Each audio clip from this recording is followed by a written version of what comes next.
Well, guys, this is a very special episode of the Liberal Asshole Show that we've been trying to do, God, since last summer. As I said before, we are open to having guests on the show, and oh my God, I can't believe I got this. This guy is my guest for the show. I've been watching him since 2015, 2016, and he has well over 100,000, like maybe 200,000 subscribers. It's been a while since I last checked. It is the one and only Mike Figueredo from the Humanist Report. That was an absolutely amazing introduction. Thank you so much. That makes me feel so much cooler than I think I really am. Oh my But that's God. great. I'm glad to be here. Oh my God, I remember watching you all those years ago, watching like Kyle and them talk about like Bernie run in 2016. I found you. You and Kyle are absolutely awesome, must say. And I'm sure Well, Vlog, thank you. I'm Thank sure you. Vlog agrees too, right? Yes, I don't watch Mike as much. Typically mine's Secular Talk and Majority Report, but I've seen some of Mike's stuff and I really liked it too. Yeah, I watch you and Kyle all Thank the you. damn time because you're that awesome. And by the way, I'm sure you get this joke all the time. I'm going to say it anyway. You are the straightest looking gay person probably ever. You know that? Although, I probably look more like a man than you right now. God, I look like a hiker in Pokemon right now with my neck beard. I think it can go either way. Like I'm kind of like 50-50. Some people think, oh, this dude is straight. Other people are like, oh, come on, are you serious? There's no question. This dude is gay. So it depends. You guys fall on the other side of that, the assumption, if you will. Oh God, that was a good start here. But anyways, we're gonna be talking about it was like 6 or 7 things. We're hoping to get this done within 40 minutes before Mike has to go. So one thing we're gonna talk about, Mike already did a video on this. I guess we'll start with it right now. Mike already did a video on this. Kyle's done a video on this. Me and Vlog want to still watch me laugh at it too, though. You remember that stupid bitch on MSNBC months ago, whatever it was? Basically said, if you don't support Warren over Bernie, you're sexist. There's a ceiling. There is nowhere to go, but there is no up to go. And all of those support, I actually overheard someone saying that I thought was an interesting point, that basically at this point, if you are still supporting Sanders as opposed to Warren, it's kind of showing your sexism. Well, don't call her names. Don't call her names. She is probably a horrible elitist person, but she's not that name. I don't condone that. That's understandable. But hey, likewise, you're I'll be right back. Hang on. But likewise, you're anti-Semitic if you don't support Bernie. That's true. That's true. Is this the person who said that Bernie makes her skin crawl? No, is that who I'm thinking of? This is I don't know, but that was pretty dumb too. So what do you guys say Yeah, about I that? remember Think about that. again. Yeah, she said that Bernie made her skin crawl. I don't know if it's safe. Bit anti-Semitic, isn't that? Eh? Yeah, Actually? that's questionable. Oh, you know what? I think that I remember who you're talking about. It's a different lady. Yeah, there's been so many smears of Bernie Sanders and so many like questionable, weird things said that they all kind of just blend together in my mind, where I can't even remember half of them anymore because I just go through them, and then I move on to the next one. It's hard to keep up. Oh, so desperate. Oh God, it's so funny. I remember when I first saw it, I busted out laughing on Twitter, and then when you and Kyle covered it, it was so funny. Yeah, I can't even remember what I said. Oh, she is so stupid. Oh, that was too funny. And also, this we found out. I found a tweet.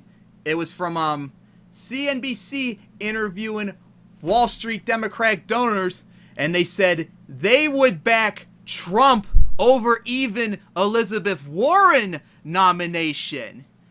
What do you guys say about that, Mike? You never heard about that. Well, was this in an interview form or was this an article? It was on Twitter. Maybe I can DM you. Post it. I'll see if I could send a link to Twitter. I sent you the link to the picture I had.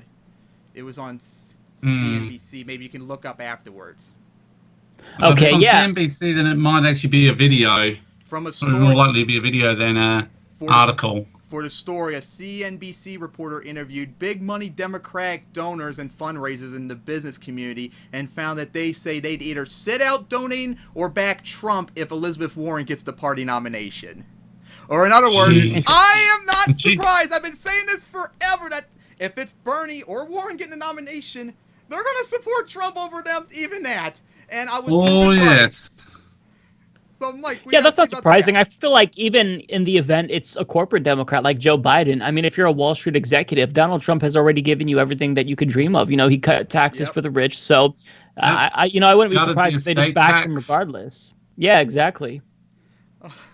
Got a bunch of other got rid of regulations, whole bunch of stuff. But they still have he's given the rich everything. So it would be odd if they just didn't already support him, you know, in spite of who the nominee is. He's the rich person's candidate. But definitely mean tweets. It depends on, you know, weighing out, you know, tax cuts mean tweets. You know, what do you prefer? Exactly. So yeah, maybe I prefer that he just. I actually find it okay that he's just ripping the mask off when it comes to things like that. Most of the other candidates have been just like coding it for the past few years. Trump just ripped it off, came out and said it. Yep. Yeah, he says the quiet part loud, and you know he kind of puts an ugly face on an ugly system, and he's kind of getting people to see what it is. Yeah, so what you guys say about this? Maybe you could do a video on it, find about this. I couldn't believe I was so right on the mark, though. Yeah, you know, it's not too surprising.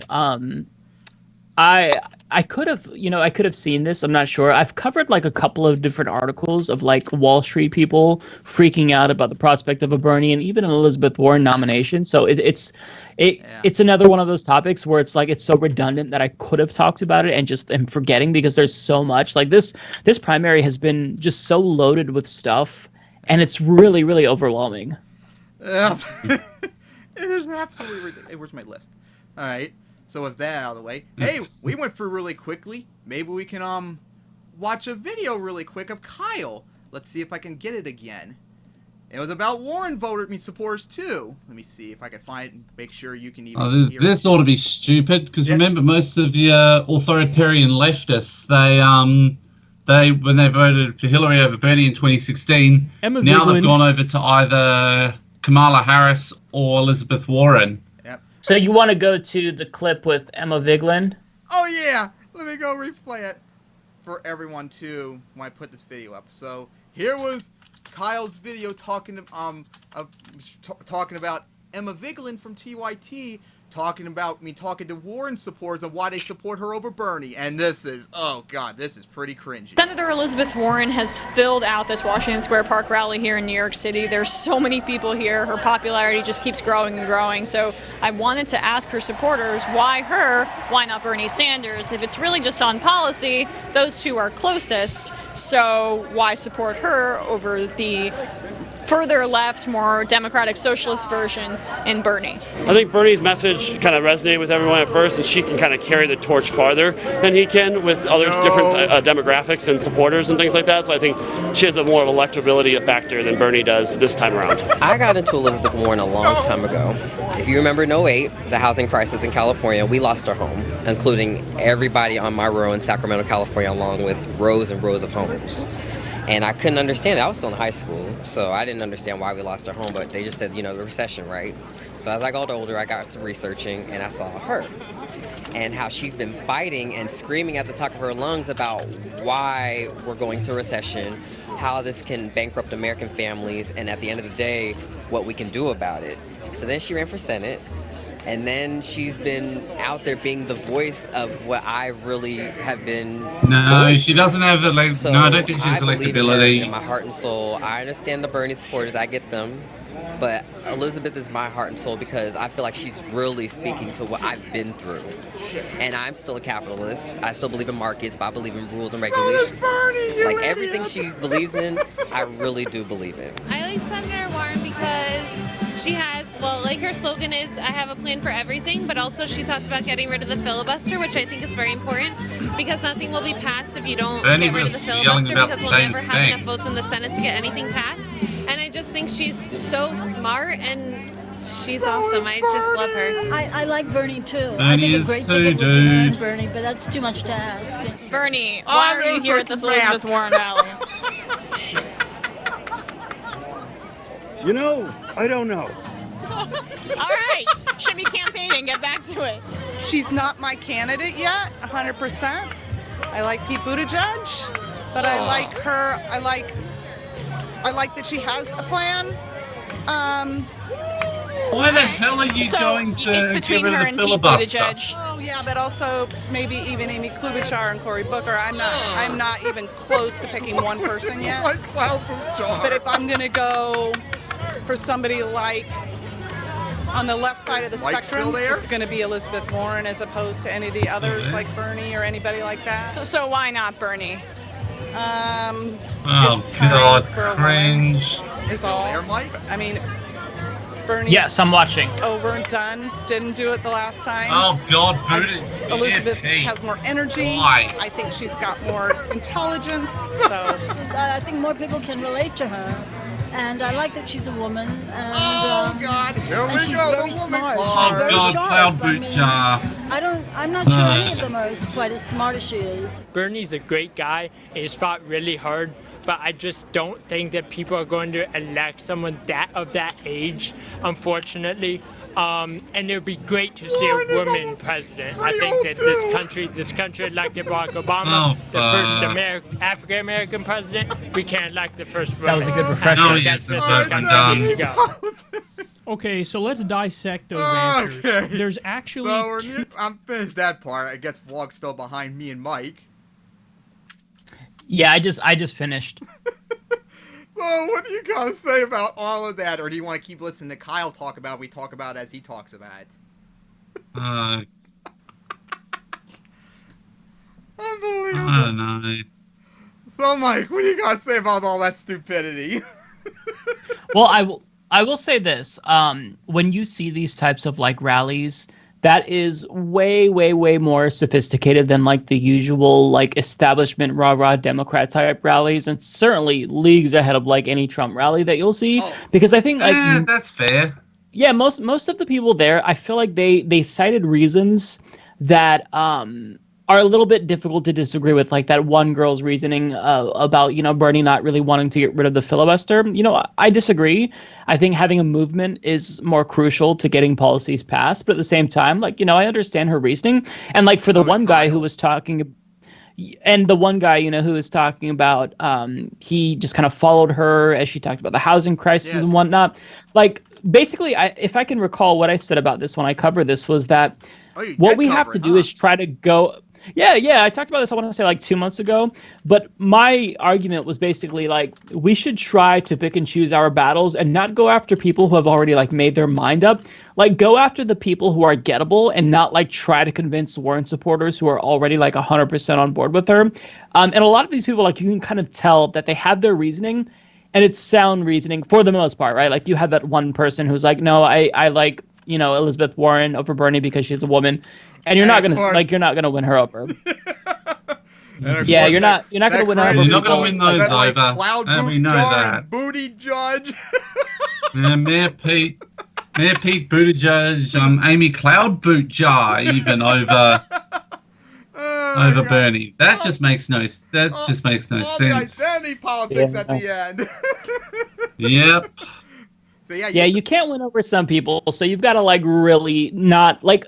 The way that I see this is we have like a finite amount of energy and resources. So don't like try to get 100% because you can't, right? So just like try to bring in as much people as possible. And like the person who's like considering Amy Klobuchar or looking real closely at Klobuchar, if I could cite my friend Bill Maher, you're not going to win her over But you at know all. what else though? I'm still going to mock the shit out of them for being so stupid.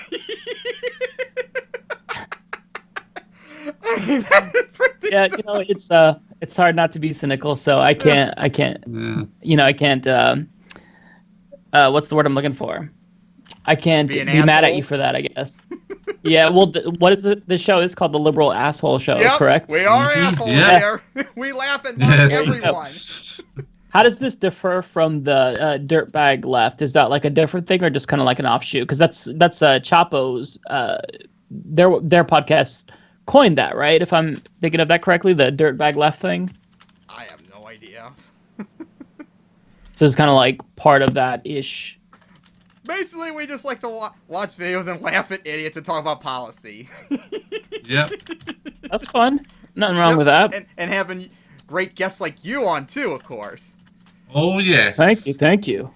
So, yeah, you pretty much said exactly what Kyle said in the video. Like, he pretty much... Yeah, you know what? I don't think I saw Kyle's video on this. If I cover something, I usually don't watch somebody else's content on it unless like I'm done covering it, because it's really easy to like internalize their argument, because like especially someone like Kyle, like he makes really great arguments. So I want to like share my opinion that's unadulterated and not influenced by others. So, you know, if I'm going to cover something or talk about something, I'm going to avoid everyone else's videos. And I think I just missed that one from Kyle. Just like I missed your video on this apparently, which I got to watch eventually. Yeah, I'm assuming that my video was phenomenal, so bigly. Yep. Yeah, we play Kyle a lot on the show because he destroys idiots really well, and that's what we like seeing. Idiots get destroyed for us to laugh at. Oh, yes. I know one other person, I still got to get in contact with him, that I'd like to get for us to interview as well, Tim. Yeah, I know, you said before. All right, so now... Dusty. So now, next... Well, no, I'm curious. Who is it? Cult of Dusty. Oh, yeah, Cult of Dusty's great. Yeah, maybe we should try him in the future. But of course, now next up for a real laugh, I think it's time we make fun of Crowder the retard. Oh, God, yes. Does Mike know who I'm talking about? I got triggered by your use of the R word, but say the name again. Steven Crowder. Steven Crowder. Oh, Steven Crowder. Okay, hey man, you brought on a blue-haired SJW like me, so you gotta you gotta. This is we're anti-PC here. And besides, I'm very PC. I'm very PC. And besides, you know damn well he deserves it because he's vile. Steven Crowder is a perfectly nice and reasonable human being. No, that was my joke. Oh, a good one. Where do we start? Where do we start with Crowder? Where do we start with him? Maybe we can start with everything I don't like is socialist, or do we go with Yep. I swear, I literally think I'm literally waiting for the moment when Steven Crowder claims ISIS are left wing. If he hasn't already. If he did already. Yeah, that doesn't seem like something that's out of the norm for him, because I think you pretty much nailed it, Bryce. Anything that is that he doesn't like is socialist. Like, imagine believing that and having that like level of political analysis. Yep. Oh, sure. I'm called a communist regularly. I'm a commie, a socialist, a Nazi. I love Hitler and all that at the same time. You're just all across the political spectrum. Yep. That's why I just enjoyed laughing and mocking idiots. Oh, you should have seen the first episode where me and Vlog destroyed his Bernie's what do you say? It was Democratic socialism is related to Nazis, remember? Something like that. Oh, God, yes. Yeah, I recall him making this argument. I think it was Progressive Voice who I saw, who, maybe it was him. It was someone who was talking about this, and that's how I found out about it. And I thought it was the dumbest thing I ever heard. Like, me and Vlog, that doesn't make sense. Me and Vlog destroyed that like in 40 minutes. It was so funny. Yes. That was a good time. Oh, yes. Well, I mean, I'm glad you at least enjoy it, because when I watch Steven Crowder, it's painful, and I don't watch him, and I try to avoid it. It is painful, but we enjoyed laughing and mocking his stupid fucking ass. Because he is definitely stupid. It's the little things in life. Yeah. You gotta make fun. Yep. Yes, and then there's what's the other major one? He dresses up as a woman every other week. He is in that closet. That is Steven Crowder. That is really weird. Like, I feel that there's something going on there, and it's not even us that have noticed it. Some of his fans have actually commented about that, why he does it so often. Yeah, totally. You know, there's this website. It's called gayhomophobe.com, and it's about all these like. Oh, yes, is this the one I think it is? Yeah, they've basically been caught. They've had a history of being like anti-gay, and they got caught with someone who was gay, or they came out, and like if you notice, if you follow the history of these types, I remember that. Super like openly homophobic, and the way that Steven Crowder is like so brazenly homophobic and transphobic. Like when I watch that, I think like, who are you trying to prove? Like us, or are you trying to prove? Yeah, because he's ironically proving the opposite. Yeah, exactly. It makes me think that if this occupies so much space in your mind, like you have to have your own like underlying battle going on internally. And of course, remember his meltdown with Mazda months ago? Oh, yes. Oh, God. Yeah, that was That was great. And of course, he denies he's homophobic after all that. Yeah, I would disagree with that. That was great. Yeah, we had a fun time mocking him. So let's see. Yes, Our next one. you do. Ooh! Here we go into something policy related. How about it's time for us to be called anti-Semitic. Let's talk about the Israel-Palestinian conflict and how I got my hate speech strike on YouTube 2 months ago. That kept me from uploading videos for a week. I told Mike about that. Do you remember? Yeah, it refreshed my memory again. And so, what was it that they struck you for? It was back in it was a video I did in August. I responded to Dennis Prager doing his fireside chat with Charlie Kirk, and the video was basically saying all criticism of Israel is anti-Semitic by definition. You cannot criticize Israel and not be anti-Semitic. You know, all the identity politics crap. So I did a response to it and point out how stupid that is. And of course, I got flagged for hate speech. That's it. Okay, that's kind of that's interesting. Did you I don't know if you remember, I got my video deleted. I did a video on what's his name? Tucker Carlson. And in the title, I called him a white supremacist because he's a white supremacist. Spoiler alert. Yeah. And that got completely deleted. Now, thankfully, YouTube did reinstate it, but still, it's like they didn't do it for the same thing. Yeah, if you are challenging white supremacy and power structures, that's the opposite of discrimination and bigotry. Yeah, but of course, YouTube can't distinguish between anything. Remember? No, it's a little bit sad. I mean, look at the shit they do to not that hard all the time. Yeah, it's really not that difficult. I think the one who probably gets it the worst is David Dole. He has basically like so many videos demonetized. I don't know like what the percentage is, but a lot of them. And I've had a little bit more issues this week as well. But the one thing that I'll say is when you appeal them, they're getting pretty quick at responding to the appeals, which is encouraging. Well, maybe for you because you're bigger, because they almost never respond to me, unfortunately. Yeah. Also, I'm part of when you have like a multi-channel network partnership, then they usually do respond faster because they have like a connection with a company who represents you, and they know that you'll be on them real quickly if they don't hurry up. Yeah. So what do you gotta say about my hate speech strike? Just for criticizing and laughing at stupid Dennis Prager's dumbass and Charlie Kirk's. All criticism of Israel is anti-Semitic by definition. Yeah, oppose Israel genociding the Palestinians, and you're anti-Semitic. Ooh, what? Yeah, you never see that argument flipped around where it's like if you human rights for Palestinians, you're Islamophobic. Yeah. It goes one way. Yeah, it always goes the way of the anti-Semitism card. It never goes the way of the Islamophobe card. Oh yeah, and I also point out how IPAC is controlling, buying our politicians in America. They thought that was anti-Semitic too. Yeah, I remember several months ago, that even caught a couple of progressives out. And they comment when Ilhan Omar commented on that, and even friggin' David Pakman used Islamophobic tropes, at least 2 that I know of, to smear Ilhan Omar. This was after. Was this? After, that melt. Okay, That was the APAC one, I think. That was APAC. Oh right, yeah. I didn't see what David Pakman had said, but I did make a video about that, and needless to say, Ilhan Omar was 100% correct. Yes! It's an interest group.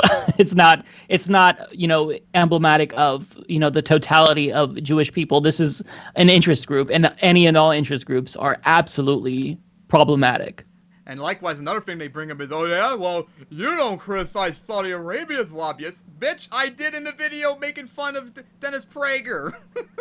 Yeah.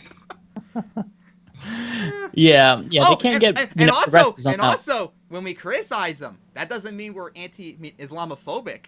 Likewise, we're not anti-Semitic for criticizing IPAC. Yep. So yeah, Mike, what do you got to say about this? It is what it is. You kind of just, we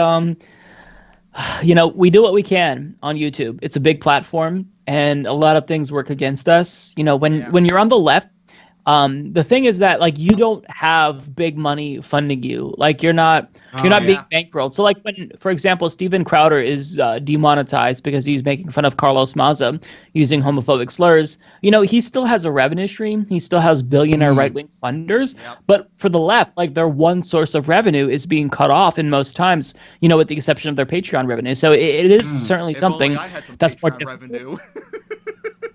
Yeah, it takes time. I'm not even close to big enough with my channel to even consider that. But Chinese Army Studios has 16 subscribers at the moment. Shit, I had a really funny joke, but now I can't remember what it was. Damn it! Damn it! Damn it! I wish I remember. But maybe I can remember if we talk about. So yeah, well, I'm sure we pretty much all agree about the conflict. Palestine needs to be treated equally, for God's sake.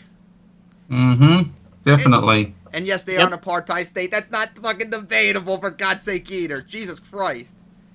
Oh my God. You there still, Mike? Yeah, the good news is that, younger people, they are much more egalitarian, much more progressive on this issue. Yes. And so, Bernie's gotten better too, actually. Remember? For sure. Yeah, he's gotten better. He still has some work to do, but he's gotten better. And, things will change with time. It's just a matter of, it's kind of a crisis, and we can't wait. Totally. And, shit, another thing I wanted to say too about it, but damn it, won't come to my head. Fuck. Something else about it too I wanted to say. Well, even if he's not the greatest one. Okay, go. Any word on if Bibi ever got kicked out, or is he still in power from their last election? Do you know, Mike? Yeah, from the last thing that I because I remember last time I heard it was like tied, and they were going to give Netanyahu like 14 days or whatever to set up a government. If he didn't, then his opponent would take over or something like that. But I've heard I think I've actually heard that Bibi has stepped down. Well, I'm going to have to look that up. Hopefully that would be a massive improvement, hopefully, because I think I read up this guy. He actually is a lot better than Bibi, like not even close. So hopefully shit will get better if that's the case. Well, I mean, the bar is so low where, even if you get someone from the Likud party who's not him, I mean, that could even be an improvement. Probably not, but I mean, it could. He's awful. Yeah, Likud is far right. They are not. They're not good. Yeah, they're fucking horrible. They're the ones who want to genocide the Palestinians. But what? You're anti-Semitic for saying that. Do you want to put the Jews in the Holocaust again after you say that? How dare you? I'm less invoking the Holocaust, more invoking something like the Armenian genocide. Which they fail to realize that, of course, that's all things that progressives speak out against. Like, what they don't realize is that we would be the ones during the Holocaust condemning that and fighting to stop that, whereas they would be the complicit, I mean, and I remember one of the smears that even now a lot of right-wingers fire at Cenk is that he's used to be a denier of the Armenian genocide, even though he came around on it at least 2 years ago. Yeah, I never really understood that because I heard about the rumor, but I know that he shut it down. But one thing that I will say about that is, like, I know a couple of people from Turkey, and it's really a huge like cultural thing. Like the Yeah. Turkish government still does not acknowledge that, which And is of course, absolutely America appalling. defends him too. In that America regard. doesn't. Yeah, America doesn't acknowledge, our previous genocides as well, and we don't acknowledge our humanitarian abuses and whatnot. But like, it's very ingrained in, in Turkish culture. So it's not super surprising that, as a Turkish immigrant, Cenk, believed that, but shifted away once he got like objective facts about it. But that's totally, a bogus smear point about Cenk. You look at the US, you have the Native American genocide. I mean, I live in Australia. We genocided the Aborigines. I'm part New Zealand, and they genocided the Maoris. So it's not like just US, so it's happened all over the place. And Absolutely. And of course, the right would say, "See, it happened all over the place. So shut up and deal with it." Pretty much, a lot of countries, they've dealt with this struggle between, indigenous people and whatnot. And it's a constant struggle, and countries don't want to acknowledge, the crimes of the past. Yeah. Hell, in Bolivia, I'm sure you guys have been paying attention. The first indigenous president was just Bolivia, he just resigned because and Bolivia is majority indigenous. They've been discriminated against before. In a lot of countries, like in Morocco, for example, culture is being erased from indigenous people there, and their language is being erased. So this is a struggle that is ongoing throughout the world. So it's just a matter of getting countries to acknowledge it and not just bury their heads in the sand, and pretend like it doesn't exist. Yeah. And also, he didn't really resign. It was the CIA that pretty much forced him out. Come on. Anyone with a functional rank can clearly know we did that. I mean... I feel bad for the Bolivians. I don't know if you've heard about the OAS. Basically, they are an organization. It's a multilateral organization, and they kind of determine the legitimacy of certain elections. Yeah. And for the most part, they're impartial. So, like, if they say that Kyle a talked particular about election, in his video about the coup, I think. It's like I talked about this as well. And so before, they've kind of done the bidding of the United States government, and Donald Trump doesn't like the Evo Morales government. He's made that very clear. The U.S. government in general, not just Donald Trump, They doesn't don't like anyone that Bolivian, doesn't challenge their authority. You know that. who got challenged them, and they didn't like him. And Evo Morales challenged him. So, it's just a matter of you need to be quiet, accept our hegemony, and don't question us. Sounds like Victoria 2 for me. Just kind of feeding the the video game policeman of the reference that you're probably not going to get. Vlog will get it though. What? Yeah, I do. But anyway, we got video games. Are you guys excited about Pokemon? We're Pokemon fans, but fuck Swish in my eyes. But we're getting off topic. Tim isn't. But we got Tim absolutely isn't, and I think there's like only one thing that can save Sword and Shield at this point, and that's the story. But we need to hurry up. We only got like 5 minutes or so remaining before we have to go. Yeah. And one thing I wanted to talk about left is Bernie's campaign this year going into next year. What does he need to do to secure the nomination to beat Trump's orangutan ass out? Mike, since you know more about it, what do you guys say? I'm sure we're pretty much going to agree. Oh man, that's a big question. Well, if I were Bernie, I would go absolutely on the offensive. Yep. I would attack Joe Biden very directly, call him out, take the gloves off against Pete Buttigieg, and Warren really too. Same with Warren as well. He needs to do that with Warren too. Yeah, you got to do it with all of them. Yeah, I would. The thing about Warren is, if you attack Elizabeth Warren, then her voters, if you look at their second choice, it isn't necessarily Bernie Sanders. So what he needs to do is get people to know who are going to move away from a corporate Democrat and go to him. And you do that. I think that he can make the case against Warren. I wouldn't attack her, but I would just, make the case that I'm better than her. Yeah. And when it comes to the other people, he needs to draw a line between their campaign contributions and the policies that they're taking. For example, with Pete Buttigieg, he needs to call out the fact that Pete Buttigieg is talking about Medicare for all, who wanted, after previously supporting single payer, once he took money from the industry. Like, these are things that are absolutely crucial that I think he needs to address and be a little bit more direct in calling out. Yes. And everything else he's doing I think is great. You know, one thing that I'll say about Bernie is he has 1 million volunteers on the ground. No other candidate, including one of our friends, Mayumi. She's actually one of those volunteers. Well, was. Yeah. Nobody else has that. So that's what we've got, you know, to our advantage. Yeah. But you know, we've got to look at the the bigger picture. Power of the people. Yeah, yes. you know, it's I already donated 10 to him, and hopefully I can donate another 10 to him very soon. Yeah. Every single penny is going to definitely help because, you know, in order to beat money in the system, you still have to take money, but from just normal people and not from special interests. I would probably if I remember correctly, I can't actually donate because I'm in Australia. Unfortunately. Yeah. But I would say too is he needs to be a lot more aggressive too. But of course, you pretty much already said that. Yeah, I totally agree with that. I think that there's a way to criticize your opponents without seeming like you're overly hostile. Like, they're gonna call Bernie hostile in mainstream press. They're gonna call him hostile no matter what. So I would say just go all balls in for all I care. Yeah, I would definitely be a lot more assertive about, you know, the money, the interest. You know, I would call out, you know, people who are doing fundraisers in the Hamptons. That's incredibly important. Yeah. Well, this was definitely a fun discussion and interview with you, Mike. Hope to eventually maybe do this in the future. Oh, yeah, yes. and we've got like what? We've got like 7 minutes to spare, so we hit all the topics, right? Yeah. Yeah. But you had said you had to leave at 7:10, it's almost 10:08. Well, 7:15 is when I definitely need to bounce, but 7:10 is when we kind of ramped down. But I'm curious now because you said you don't like Pokemon, and so I was excited for Sword and Shield. So, what is it about? So, is it just like the Pokedex thing? Like The timid is.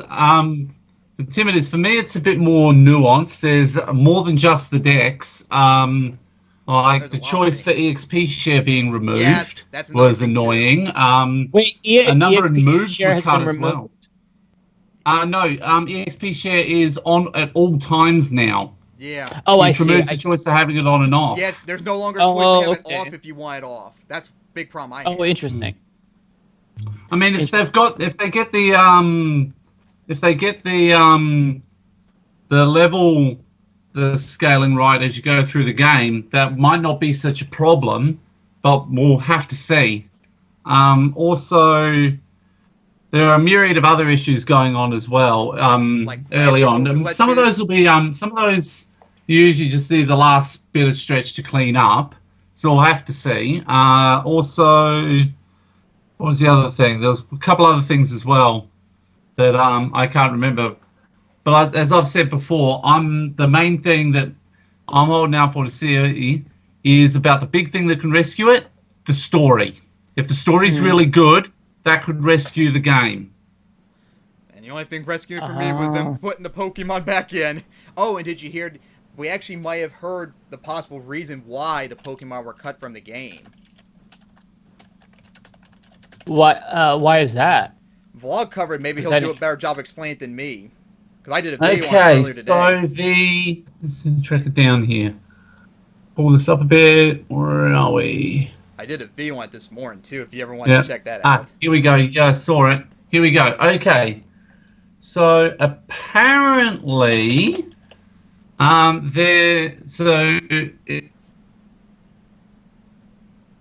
You there? The model and animation importer fucked up. And they didn't have the manpower or the knowledge to fix it at the time. So they had to bring a lot of people in from outside, fix it up. And recreating art assets, getting their engine to work and things like that. So basically they couldn't get their importer for the models from the 3DS to Switch fucked up, destroyed a bunch of the models, and they didn't have enough time to like make them all in time, and only ones they could salvage was the ones that were in the game. There's only 400 of like the 900 Pokemon in the game. Okay, that's interesting. And they said in this article, in this thing, if it was true, all the shit they said about we're not having Pokemon in because of we're going to work on higher quality graphics, animations, and no National Dex is the way of the future. That's just PR crap, and actually they actually might try and get them in, all of them in, not only in a future game, but maybe into Swish. Which it might be. What I'm picturing, honestly, is that they gradually release more patches. It's like patches regularly, which has additional Pokemon added. Because we already know that the 400 in the Dex is actually not the full thing. Because they've got Bulbasaur, Squirtle, and some legendaries in too. And up to like 30 more or something like that now. Yeah, so we're at least 430 now.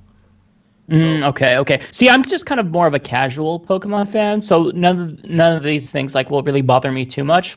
And I would probably have the EXP share on anyway because I'm a noob like that. But that's disappointing. That they won't have all of them for sure. How long you been playing? Oh man, I played that since I was in middle school. I started off with Pokemon Blue. Same here. All the way back in the day with Yellow for me. Yeah. Silver for me in year 8. I was about 12 or 13, and I was given it to me by a year 12 student. Vlog, you're late to the party. Oh, right on. See, I don't remember. I think somebody gave me the game, and I don't remember where I got it from, but I played it and loved it, and then I watched the cartoon as a kid.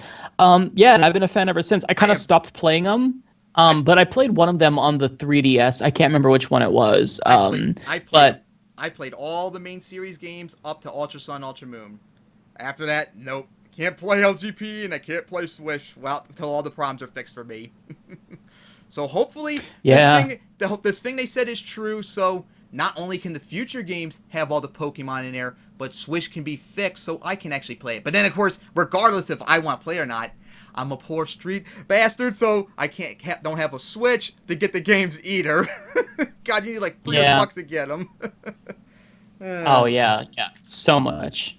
Yeah. But hey, you can only hope they get this shit fixed.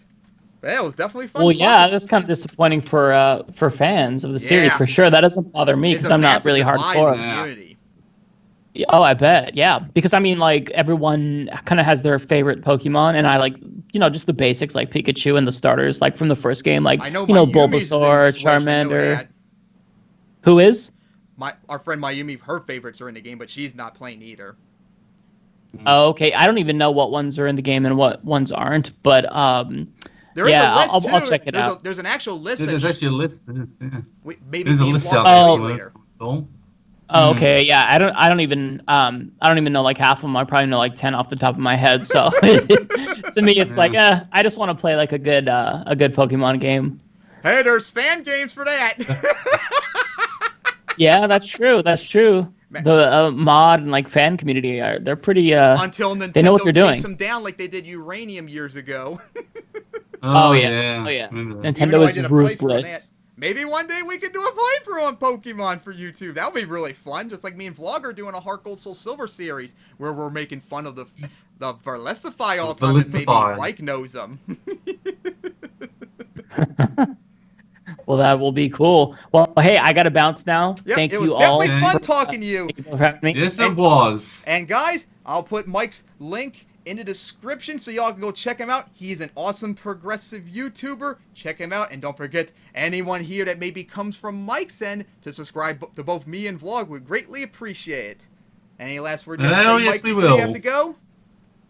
I'm currently I'm currently going through a Pokemon Yellow Let's Play. So check that out. Any last thing you have to say, Mike? No, that's everything. Thank you both for having me, gentlemen. It's been a blast. Yep, and hope to have you on anytime you want. This is Shiny Starmie Studios signing out.